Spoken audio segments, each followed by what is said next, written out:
All right, we are on to the next part of this build. Where we left off was I had the cab all buffed out, and my wife had detailed the interior completely. If you haven't seen, I've got the seat out. I've got a new cover for the seat because it was torn. I had the frame sandblasted and painted, and we had started to come back into reassembly. I got the subassembly for the dump is installed and bolted down. Everything's handled. So now that's done, the next thing we need to do is reassemble the rest of it. I removed a lot of stuff so that when we had it sandblasted, it opened up a lot of places that would have been a little more difficult to get to. So that being said, we're going to clean some parts up, get the battery tray. We removed that completely so it could be completely sandblasted and painted on all four sides. We got to get that in, the fuel tank, the shocks, the plumbing, the wiring, so on and so forth, and then we can start moving forward on the dump bed. So grab a drink, grab a snack. Hope you guys are looking forward to this as much as we are, and I hope it's enjoyable for you. Rear shocks in, they're both in. We got the fuel tank in, sending units in, the lines are hooked back up, the wiring for the sending units in, back in its holders. Now we're working on the fuel fill. If you've ever had a dump truck or a flatbed or anything, you know that if you don't get this angle right, you're in for a world of hurt when you go to fill up your fuel, because it takes forever. So we're going to, instead of going up here and making it crimped and making it restricted, we're going to come up here, drill a new hole, and then we're going to sleeve it, that hole, so we can put the strength back in that subassembly, and then we'll run our fuel fill out this way and get it as high as we can out here.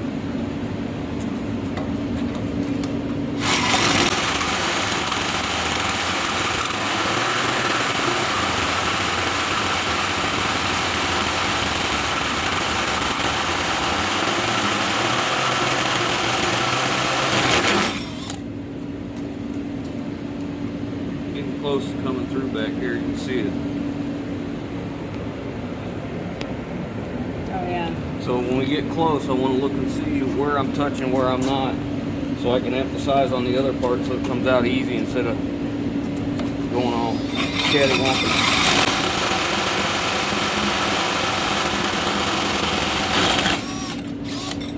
All right, Dan.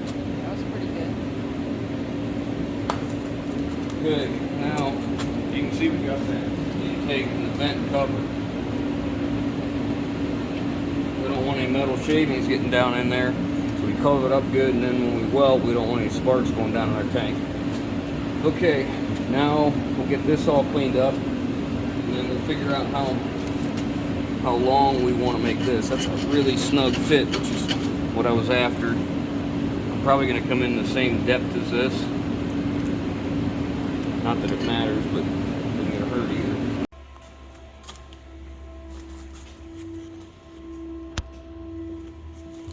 That should do. I got 2 coats of primer. I'm on my first coat of paint right now, so we'll get that on. He's making a bracket for the fuel fill, but it needs to have a 90-degree bend, so sweeten it up to do that.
Flat disc it.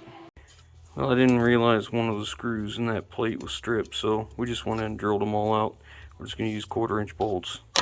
Looks like we got plenty of room under the cap too, so That'll be just fine. I'm working on a fuel fill, and I've measured, and I'm trying to get this as high up as we can get it and not touch the body, because it's always a pain trying to get these things to fill. So we've taken this piece of inch and a half angle, welded it to the subframe, and I'm happy with the height, and I'm happy with straightness here. This is what I'm not happy about is, I don't know if you can see, it's going to bend. So we're going to add another piece down here at the bottom going this way, and then we'll get something to go from here to here. But I don't have what I want, so we're going to go get some steel tomorrow at the scrap yard, or go get new steel, whatever. But since I don't have that right now, and I have to get the new line for the vent, I just drilled a hole through here so we can come through and go to there. Since I don't have that stuff, we're going to move on to the battery box. We're going to put the battery tray, it slides in, we're going to put it back in and start getting some batteries ready to go. So this is the battery tray, it slides underneath the truck. We got 2 good batteries in there. I can't hook them up yet because we've got some electric lines to run. This is one of the guides. What this is so when the bed comes down, it guides it down in here straight and then holds it from going, you know, left and right while you're going down the road. And we've got the hydraulic lines are on the cylinder. I don't know what diameter that cylinder is. It looks like 7 or 8 inch diameter to me on a scissor assembly. So surface area is the key with hydraulics. The bigger surface area that the pressure has to push against, the more it can do.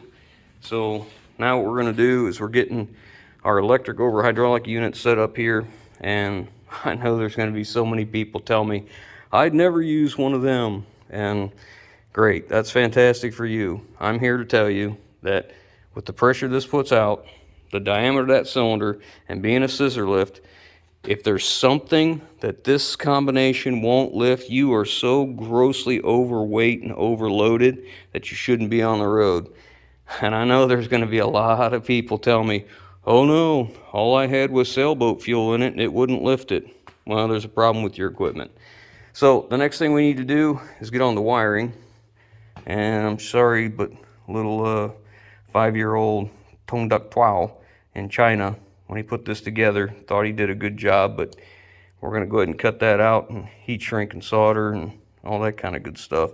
Then we're going to run our control inside the cab next. We're going to run power and ground off this. This has a spot here for a ground or in the back. We're going to be using a serrated washer. We'll take our ground to the battery. We're going to come off the battery with a circuit breaker right off the battery, and then to the power cable that'll come up here to this terminal right here. And that will be that. So without further ado, let's fix this stuff.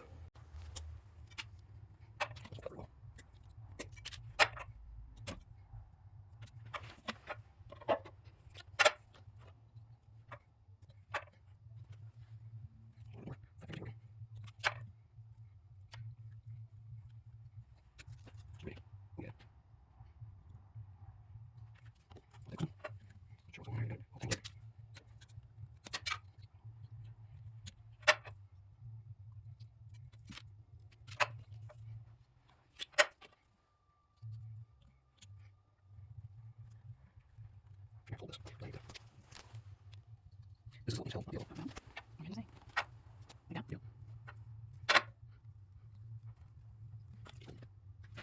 No.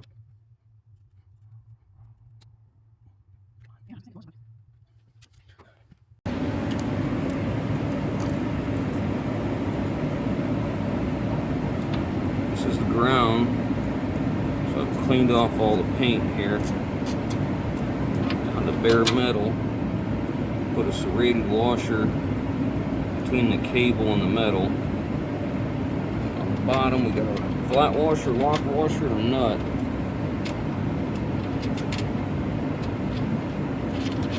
After we tighten this up, I'll paint this again to keep the rust down.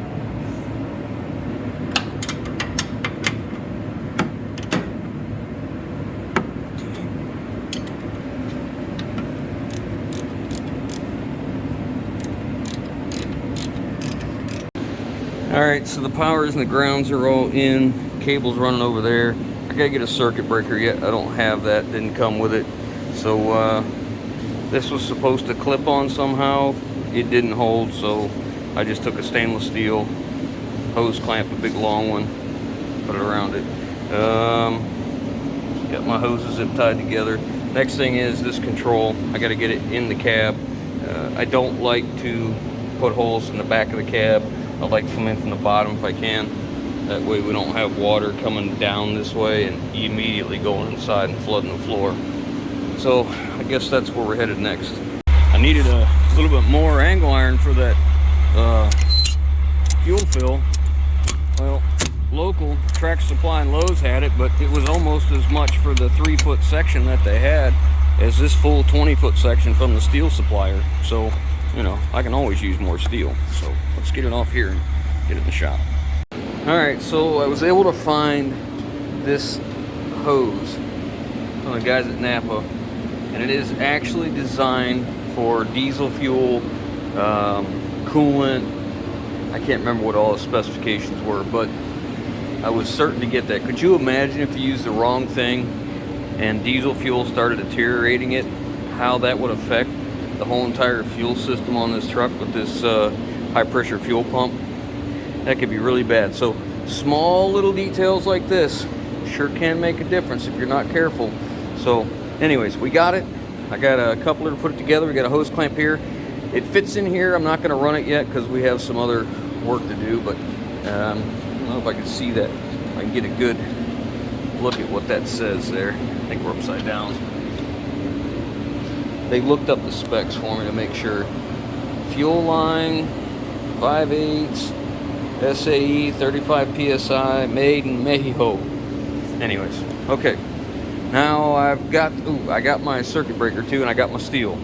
Lowe's wanted, I think it was $29 for 3 feet. I got the whole stick, 20 foot long, for 40 bucks. So now we can continue on this. Alright, so here's what I come up with. Added another piece at the bottom, which is still very hot. And then I brought this piece in and I kind of miter cut it coming out of this to grab the two of them, and brought it over here down lower and welded. I don't know if it's the nicest looking, I don't really care for it, but I've achieved my goal. It's very hard to get this to twist, and that's what I was after, and I don't want it coming back this way or falling down. Something else I was going to say on that, I forget now. Oh yeah, hindsight, I could have went and just had a piece of metal made, had it bent, that went up this way, over this way, and back down, and I could have welded it all the way around there, and it probably would have been more than adequate, and it would have protected that as well. Wouldn't have had all this. Oh well, hindsight's 20/20. I guess that's how you figure it out and learn. I pie cut that so we could grab both of these, and then got this down nice and low, or as low as I could. So hopefully that will stay with that part of the bed if it ever goes off, instead of being fixed to the truck.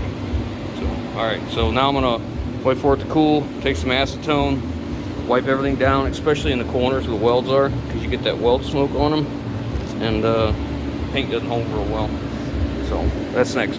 I don't like putting holes anywhere you can see it, so if this thing gets changed over, I don't want a bunch of holes in the floor, so I just drill a hole underneath this cover for the emergency brake, and then I put it in loom, and then I put the hose with a hose clamp on top and bottom, so that it has to rub through the hose and the wire loom and then that cord before it shorts out. So hopefully it's not gonna be a problem for somebody. And then I'll just come out the back of this somewhere. I'm not sure yet. Thought about coming out the front here and leaving it laying here, but it doesn't work. It's got a magnet in the back, which makes it really attractive to just put it right there. But I don't know. Maybe that's what I should just do, just leave it there. I guess the next owner can figure that out. I brought it off the back and just stuck it up there. I guess the new owner can put it wherever they want. It's handy, it's up there. If not, it'll just fall down in that tray. Not necessarily a bad thing. There's enough that you can hold it in your hand at the driver's seat and still kind of look out the mirror, so that's good. But yeah, I got this all primed and painted, just waiting for it to dry. And then I can start putting the fuel fill back together and get it all complete. That'll be pretty soon. I got the battery box all taken care of, my circuit breakers in, all that's tied in and secured, just waiting on finishing any little bit of, I have welding to do. This is going to weld to the dump bed, so is that back piece back here, so I'm kind of holding off on hooking up my batteries. We're on to the gingerbread now, as I call it. Got the handles back on, working on these mirrors. I had disassembled these mirrors completely. There's a great big spring in here, so if you ever take these apart, be very careful. This spring has to be compressed. You take this little plastic cover off, but yeah, it's a pretty strong spring.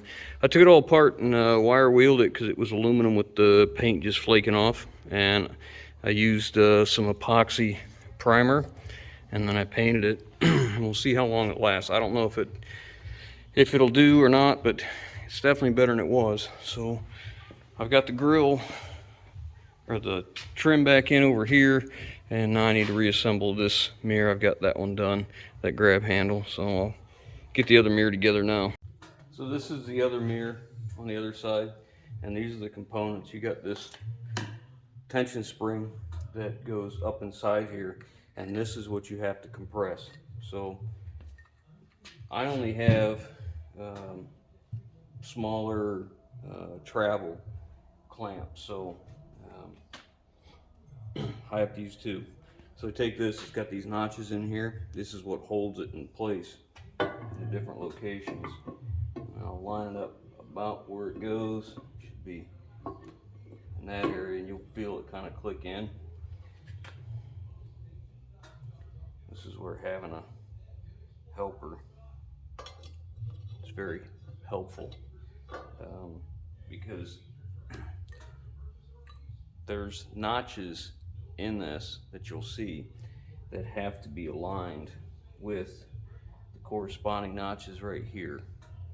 So let me see if I can get this set up.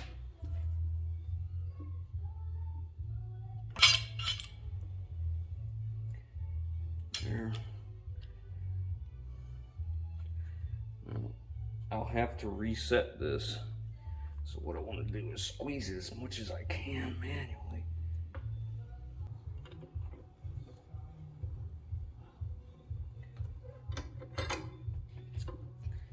Careful, this spring. Get your fingers in there. Certainly be very easy to lose one. Once it starts going in there, now I don't have to hold this. I'll move it over on the bench a little more. Make things possibly a little easier. Or a little less horrible, maybe.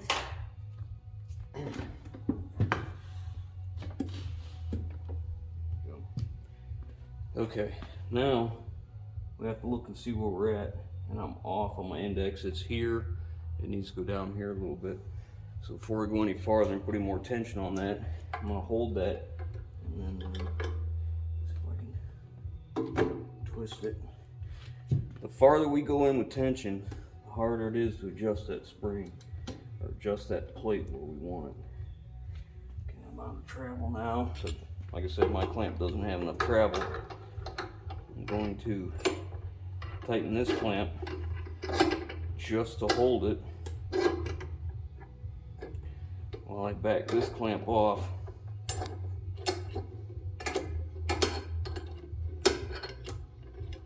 I'm sure there's a better way, like if you had some of them construction clamps that were the pistol grip squeeze type, that would probably work really well with this. I have some, they're just at another property.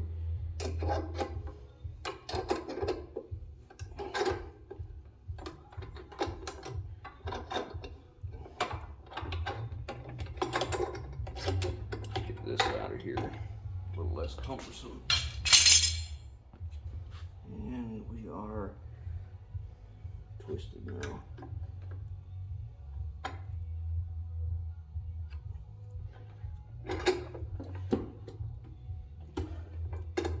Let the this off a little bit.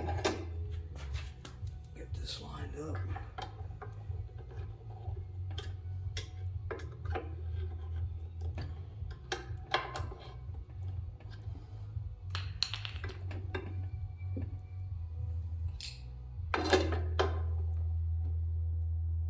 See, like the farther you get away, easier it is to grab one of them screw holes.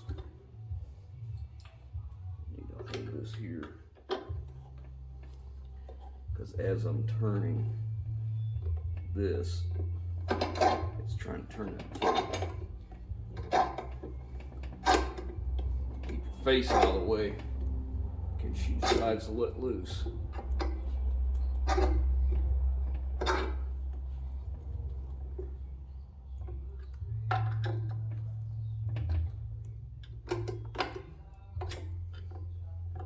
I think we're there.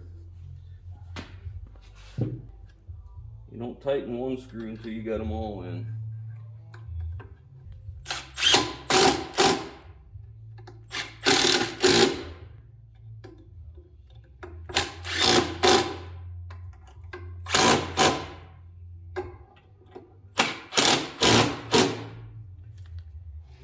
Now, when you take these apart, there is a left and a right.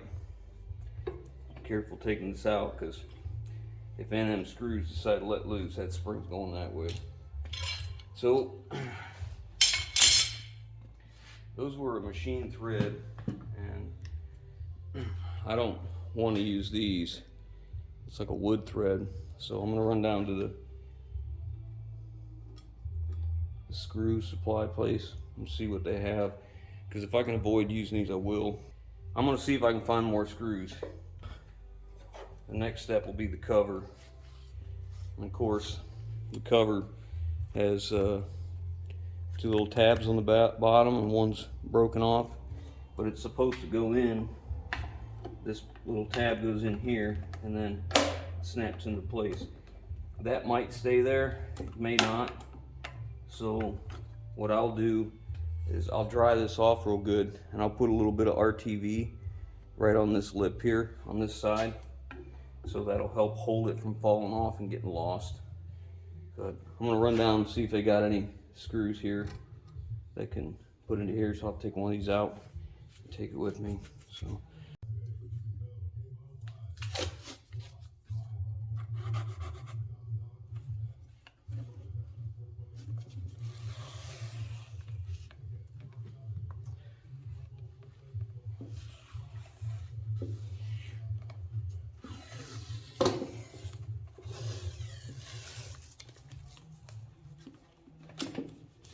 That towel over there, because I don't want the painter's tape to take off what I've already painted here. All right, so we're going to put this on the truck so it's up out of the way, and it can dry and not get bumped, I guess. People have asked before, what's that horrible, one person in particular said, what's that horrible music in the background? It's my torpedo heater. It's cold, and I can run that torpedo heater for, I don't know, maybe an hour, and it brings the temperature of the shop up, and you know, I can work out here by myself just fine. If my wife's here, I gotta turn it on and leave it on a little longer, but whatever. Trying to conserve fuel, because this shop, I have a furnace that's run off heating oil, and that's not cheap. That just took a huge jump. So that's the noise you hear. Anyways, the fuel fill's all finished up. I got it bolted in place. I'm pretty happy with that. I like to use stainless steel hose clamps here. These are actually meant for wells, doing well work for your home. And they seem to last a little longer. We're gonna have a lot of spray coming up this way, and crud will get caught up in here. And I got my return line in. It's zip tied in place, not restricted, but held in place. So that's done. Next thing I want to move on to is the seat. When I got this truck, the driver's seat, the cushion, or the upholstery was torn in two places on the bottom and the back.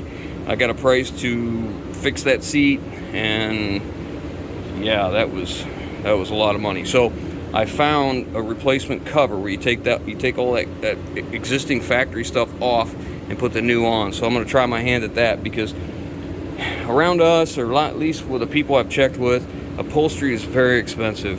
They wanted $300 just to repair the bottom of the seat and let the side one go, and I just didn't want to do that. So I found a cover online. We're going to see if I can do it.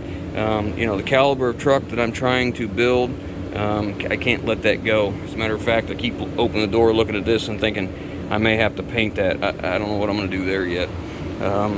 This reflector here, I went to go close the door, we brought it in, and I heard something. This thing popped off and was laying down in here. It was broke, so I did that same thing. Just a little bit of RTV around. Like, there's one tab here and one here, so I just put a little bit of RTV around it. So you get the door panel off, when you put your screwdriver on there, it's still going to pop off, but you know, it's not perfect. I don't have another one. So let's go get that seat, and let's see if we can do a little upholstery work. There's the seat. I just washed it down. I'm going to let it sit by the torpedo heater for a while and let that vinyl warm up. You can also see that the back of it, I don't know if it shows up, it has a twist to the back, so we're going to see if possibly we can take that twist out after we get the vinyl off of it.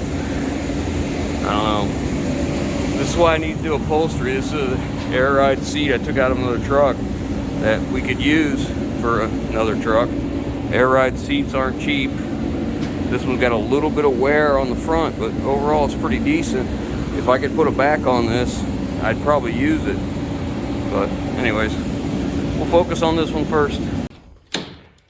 Well, the seat is all done and it's back in. If you want to see the video on how we did this, there's another part to it. It's not perfect, but it's by far better, and I sure gained a lot of experience just trying that and working with the foam, and I'm really happy how this feels right here and how it laid out and how we've made some changes. It's not perfect, I know that, but it's better than it was, and like I said, we gained some experience. But I think that's probably where we're gonna end this video, because it's getting long and we have so much more to go. So look for the next part on this if you want to see that, how that seat was done. It'll be the part right after this one, and then after that seat, we're gonna move on. We got to get the tires handled, get some lighting done, and we got to mount the bed and a few other things. So hope you guys enjoyed. Catch you on the next one.